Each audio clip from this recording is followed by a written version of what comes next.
Okay, so what I did is I created a project from an opportunity, and my next stage here is it's due to happen today. We're actually running a bit late. That's what the warning's there. I'd like to get a consultant allocated. I've got a placeholder role here for consultant, and that's kind of helpful when I'm building out my project, because every one of your roles can have a cost rate and a charge rate depending on how you're going to build out the project. So you can actually figure out, if I have a consultant for 100 hours, what's my cost and what should I be charging to make sure my margins are good. I can see under my requirements meeting, so I've got my milestone, my action, I've got a number of checklist items, so like task and subtasks. So I just want to get this resource super quick. I'm just going to get someone on that requirements meeting. I need a consultant, so I'm just going to go across my teams. Best place to look at the consultants is in the consulting team, of course, and I need someone who's got configuration. I've got a 2-week view set here, and under my little cogwheel, I said, I need to show me people with at least 50% availability for what I need across the time. Brings me back a subset of my team. I see the most available is Zara, but she's external, so she's a contractor, may not want to use her. Andrea is my favorite consultant. We can tell from how busy she is. So, but she is available today. So I'm going to drag Andrea into here. She's got 8 hours billable, and maybe I just want to ride along on the project, and I might put 2 hours non-billable, so we can see that there's a cost where I'm spending my time. So pretty quickly, we're able to find the right resource based on availability and capability, and we're ready to go. So Andrea would have got a notification similar to this, saying you've got a new action allocated. You get a reminder icon in Salesforce saying you've been added to something. And you could also send, oh, there's a daily digest. Let me just do this. A daily digest where you can send out to people daily or several days a week on what they've got on. So even before you log on, what have you got on for today? What's new? What's pending? What's overdue? Do you have any approvals or anything you need to work through? So let me take off my project manager hat and put on my consultant hat. I'll do a very feeble job of impersonating Andrea. And Andrea might like to work in one of a couple of places. And just before I do that, I should mention, when you're looking at views and mission control, you're looking at the same data through a different lens. So whether we go into the Gantt chart, the action pad, the Kanban whiteboard, what have you, you can choose which view. You're not forced to go down one path. So Andrea might choose to go to the action page. You can filter that by a specific project, things she's working on, and she gets that view of what's actually happening. So we can see our webinar project down here. We can see it's overdue, running late. You can see a summary of the actions, other things that are overdue, and what's happening. So if I look over the right, there's a number of icons. You can see that Andrea's allocated. We see I'm on that project as well. If Andrea's got the availability to get more resources, she can use the resource assignment wizard, raise an issue through the issue manager, or have a look at the checklist items. She can also look at this pop-out menu at the right-hand side, have a look at the action detail, if there's any more information around there, and also has access to chatter. So maybe she wants to query something, she can @mention people or just add items in there. One of my favorite views would have to be the Kanban whiteboard. And as a client was saying earlier today, who doesn't love a good Kanban? And I think in my personal view, this is probably one of the better Kanbans I've seen. You can be very flexible on what you're viewing based on the column heading. And that column heading is simply a pick list from within the action. So the standard pick list fields or even your own custom fields. So if there's certain ways you want to view things, you can certainly do that from here. So maybe see things by priority. We've color-coded the projects so we can group them together, see which projects are working on. Andrea might have a preference to say, show me the status, what's ready to be worked on, what's in progress. And maybe there's so much in there, she just wants to filter that a bit. So there's filters all the way through the system. And one of those could be, let's use a relative date. So just show me what's starting this week so I don't miss anything that I should have started on. Okay, so we can see I've got a piece of work on hold. I like to treat this view more as your old-fashioned desktop. Here's my in tray, here's my desk, here's my out tray, here's what I'm waiting on other people for. I can expand or contract all the cards, do that individually. I can see in the card here, top 4 fields are pretty much set in stone. My project, my milestone, my action number. And I've got start date, end date, scheduled hours, checklist items, percent complete, plus all the icons available. Again, everything's switched on. If you give access to people, you could allow them to choose what they see in those cards. And it could be any standard field or custom field that you add. So I've just chosen ones that work well for my demo. And so what the first thing we might do with our consultant hat is drag this to in progress. And that's kind of important. So the project manager can see, the milestone's now in progress because the action started. Andrea comes in, if she needs to raise an issue, she can do that from here, go to the issue manager, create issues. She simply wants to go in and mark off the checklist items. She knows the things she has to do, have that meeting with the client, establish the requirements, agree with the client what's going in the build, and then document that. She's done all that, ticks that off. Anyone looking at the project manager can see what she's doing, how far through she is. She could log time as she goes. She could use the timer at the bottom. It says start tracking time. She might do 4 hours in front of the client and 4 hours from the office or at home.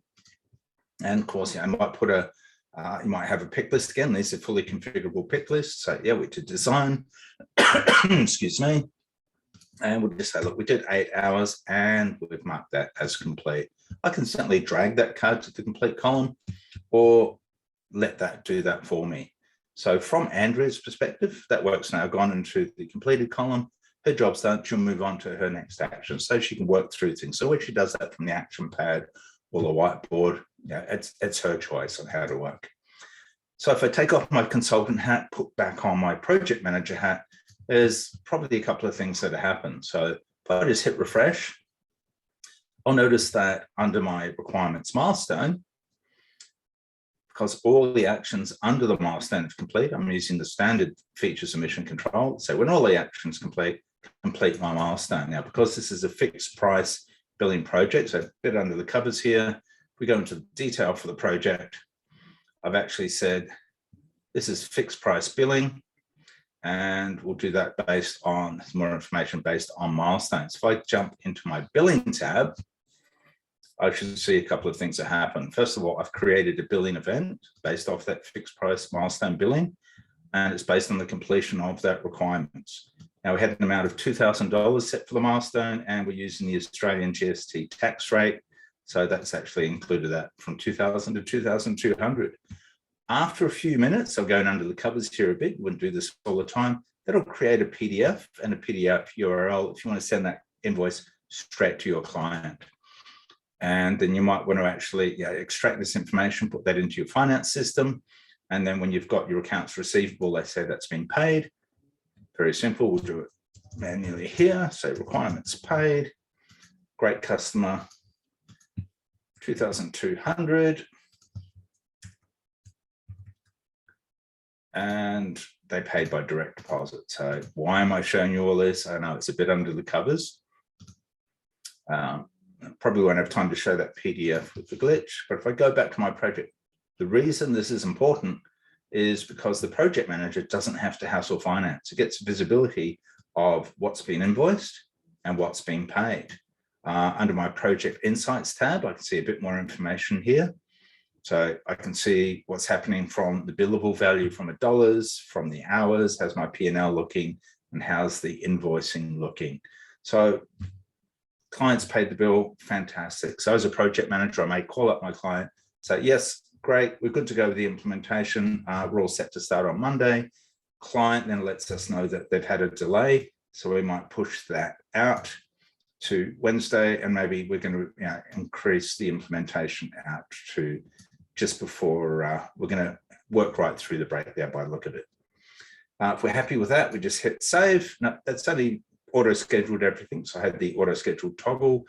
Again, what you're seeing here within the Gantt chart, it's fully interactive. I can go into the detail. I can go to the resource assignment wizard from here. There's a lot more information, assuming you allow people to see it, that you can work on from here.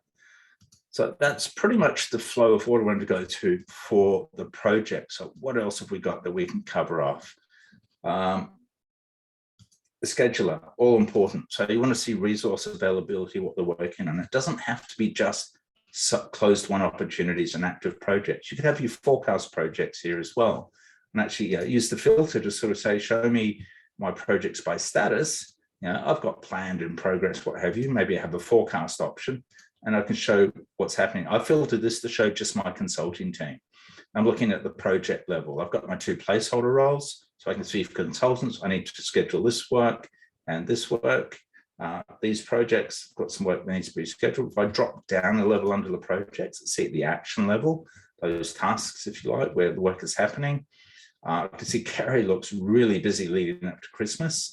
Andrea also looks like, based on her allocation utilization, based on the 3 weeks I'm looking at, she's just a bit above. So maybe if I look at the hours view, it's going to give me a bit of a heat map of how that's looking. So not so bad leading up to Christmas, but as soon as she's back, it looks like she's got the first day back's not great and it's kind of busy. So what I might be doing is having a look around the week of the 29th, look, what can I actually allocate? Maybe we'll just pop that out to other people. It's client approval. Yeah, we'll put that back into the placeholder role, have a look at the heat map. And still it's kind of busy and overworked for that week. Not a great way to come back into the year. So if I care about my people, maybe it's time to start looking at the project and distributing those hours a bit differently, getting some more resource on that. There's a lot more in the schedule you can work through. I think with the time now, we'd probably leave it there for now. From a timesheet perspective, so I actually logged that time for Andrea, I believe, so it's probably going to show up in here. I actually added a few other things here. So there's, that's that time I logged there on behalf of Andrea without changing the name. Shame on me. And I can also see that non-billable time here, billable time. And these are all the recommended hours. So I could actually save those hours. I can also have settings in there. So for example, if I wanted to log an hour here, maybe for webinar 1, I really need to have notes. Won't let me save it unless I give it some sort of what's called that, pre-sales, my notes, but any level of detail, lots of validation rules and things you can do here. If you're integrated into Outlook Calendar or Google Calendar, you can also incorporate events that come from the calendar, and you can not only log time against them as you would with your normal mission control events, but you can also have them recognized in the scheduler. So if someone's booked out an afternoon because they've got a dental appointment, you'd see that as part of their availability or non-availability.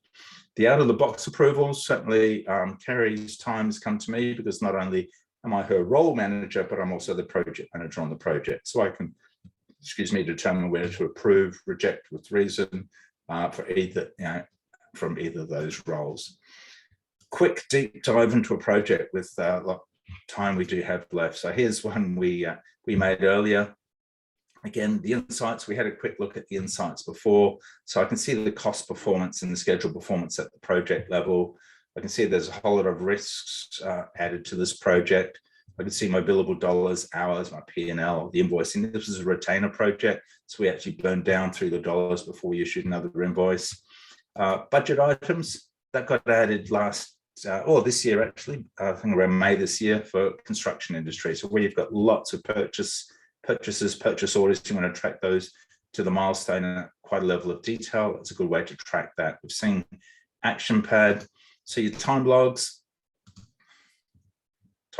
you can track how your time's going. This is how it should be burning down. Obviously, being a demo project, we haven't put a lot of time in there. You can track that. Expenses, you can absolutely have expenses in mission control and track how you go into budget and categorize that as well. The risk log and the issue log, so any issues and risks you're working on, you can give those impact and probability scores, and based on the other items, will give it a risk score so you know what to focus on. Things such as approvals, for example. If I pop out the risk detail at the right, I might say, why do I raise this? Okay, there's a bit of a problem that we might not have the right person for approvals. So the countermeasure is get someone allocate a different approver from the client side. And I can always promote a risk to an issue. Why is that important? You might actually share issues with the client, but risks are for internal use.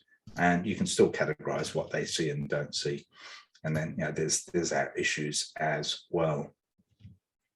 As far as getting more, there's still more. There's more billing, covered whiteboard Gantt chart, revenue recognition at the project level. So certainly if you want to track that, when are we actually going to be recognizing the revenue so we can draw against that legally, scheduler. And in our September releases, we brought in the retrospective board. So at the end of each milestone or end of each project, let's get together with the team and say, look, what worked well?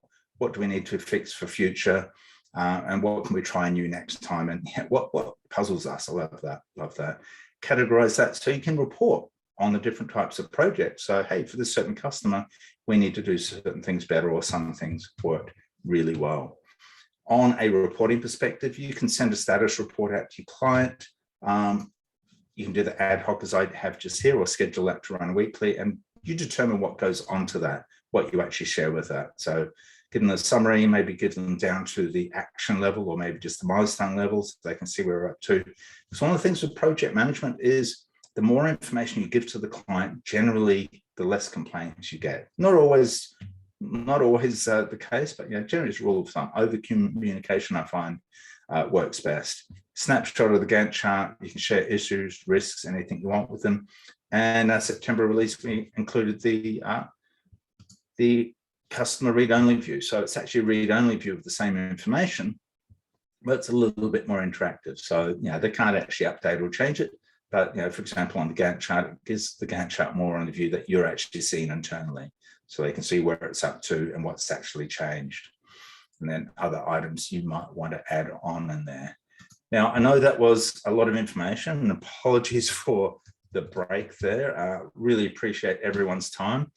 I guess some of the things we went through, there was a lot there. I'm just going to pop up the Q&A in case there were any questions. I just had one. Can you do sprint style projects? Absolutely. If anyone wants to stay on, I can show that after I finish the presentation. We have a project request object. I think I've got one of those set up to show a sprint style project. I mentioned about we listed on G2 at the beginning of the year. And again, we're extremely proud of our Net Promoter Score. And I think our CEO is extremely happy with what customers thought about our product direction. Question from Susie, can you touch on how to get to CPI and SPI? Absolutely. So CPI and SPI, that's actually by default done weekly. So if I go under the covers here and I have a look at the control pad, so this is what your admin would have access to. If we scroll down here, we should have the date. Okay, so action progress tracking. This is actually the time when it updates that cost performance and schedule performance. The actual metrics behind it, if you want to get that, I'd have to probably get Colin, our CEO, to go into the detail of that. But it's using standard project management metrics to actually get to that cost performance and schedule performance. So if you wanted to run this on a regular basis and do it every Monday at this time, you could actually go in every couple of days and update. Hey, I want to see what it is at the moment. We've got some critical projects. Are we going forwards or backwards? We can certainly do that. You're welcome, Susie. Thank you. Feel free to go to G2, have a look for mission control, and have a look at our reviews there, what our customers are saying. Some of our customers are also our implementation partners, if you know who I'm talking about on the screen. We've got case studies on G2. We've also got them on our own website. We're adding more on an almost weekly basis and getting some great feedback. And you don't have to stop there. You can go to Salesforce App Exchange and take a test drive anytime. You just need your Trailblazer account to do that, or you can go in as a guest. So certainly, you can go for demo, which is the video, or test drive. Or if you click Get It Now, you can put it straight into your sandbox, and it comes with a default with a 14-day free trial. So as long as you follow that quick start guide, which is on App Exchange, it should literally take about 30 minutes to install and do the initial configuration. That includes the 10 or 15-minute wait, waiting for Salesforce to load it into your org. So when you do download it, just give them about 10 or 15 minutes to make that happen. And yeah, I call it a turnkey solution because it does work out of the box. Everything I've shown you, apart from that one process builder, is out of the box functionality, mission control.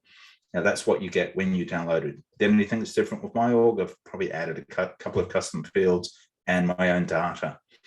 Feel free to contact me if you've got my details from the front of the slide, and you're going to get it in the next slide. You can always send out inquiries. If you do go and have any questions on test drive or in a trial, you can leverage our support. So support, Aprika Mission Control support. It's for everyone. It's not just for paying customers. And it's a good way to try out how we are. There's my details there. So please connect with me on LinkedIn if you feel to.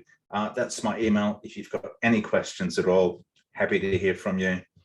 Happy holidays, everyone. Happy Festivus. Merry Christmas and a Happy New Year.